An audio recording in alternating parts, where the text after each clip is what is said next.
ఆఖరి నిమిషంలో పంచమి మోక్ష అలాగే వాళ్ళ బిడ్డ విషయంలో ఒక సూపర్ ట్విస్టే జరిగింది. డాక్టర్కి అర్జెంటుగా ఒక కేసు రావడము, ఆ సమయంలో నాగేశ్వరి వచ్చి మొత్తం నిజం బయట పెట్టడం, అంటే పంచమి కడుపులో పెరుగుతున్నది తన తల్లి విశాలాక్షి అని తెలియడము, పంచమి మనసు మార్చుకుని అక్కడ నుంచి వెళ్ళిపోవడము. ఈ సమయంలోనే మోక్ష కూడా వచ్చి పంచమి కోసం వెతుకుతూ ఉంటాడు. డాక్టర్ ఏమో అమ్మాయి కనిపించడం లేదు అని చెప్పగానే ఓవైపు వైదేహి అలాగే మోక్ష కంగారు పడిపోయి మొత్తం వెతుకుతూ ఉంటారు. ఇంట్లో కూడా ఆ విషయం అయితే తెలుస్తుంది. పంచమి వచ్చిందా అంటే రాలేదని చెప్పగానే ఇంట్లో వాళ్ళు కూడా కంగారు పడుతూ ఉంటారు.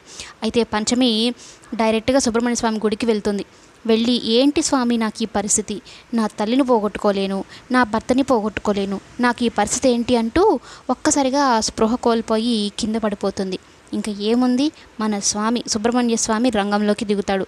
పంచమి పరిస్థితిని మొత్తం చూస్తాడు. ఆయనకి తెలియదు ఏమైనా ఉంటుందా, పంచం జీవితం మొత్తం ఆయనకి తెలిసినదే కదా. అయితే స్వామి వచ్చి పంచమి నుదుటి మీద పెట్టి తన నిస్సహాయతను, అంటే తన స్పృహ కోల్పోయి పడిపోయింది కదా, తన అసహనం అంతా తీసేస్తాడు.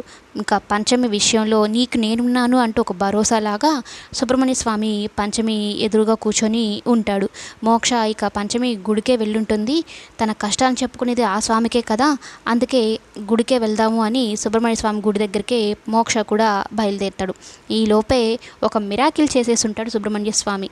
పంచమికి కావలసిన ధైర్యాన్ని, ఓర్పుని మొత్తం స్వామి అందిస్తాడు. ఇక ఎంతమంది చెప్పినా పంచమి తన నిర్ణయాన్ని అయితే మార్చుకోకూడదు అన్నట్టుగా చేసేస్తాడు సుబ్రహ్మణ్య స్వామి. ఒక రకంగా చెప్పాలి అంటే పంచమి బిడ్డ సేఫ్ కాబట్టి ఇది పంచమికి మోక్షకి పెద్ద శుభవార్తనే చెప్పుకోవచ్చు.